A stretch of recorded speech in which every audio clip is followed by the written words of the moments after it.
So I'm Billy. I'm Jack. We are Billy and Jack. We are Billy and Jack, and we met on MasterChef in 2016, where we didn't win.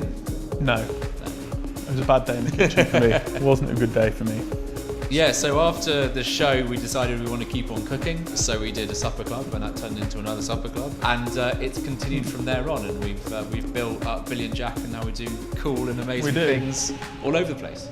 I've used Le Creuset for donkeys. I've got Le Creusets from my parents, from my grandparents. Same. I've got my own Le Creuset.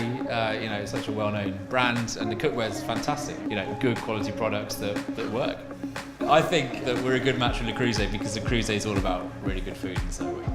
I'm a big fan of the ultraviolet because it reminds me of the 90s sweet. I'm all about the orange, classic volcanic. I love it. It's classic. It's great.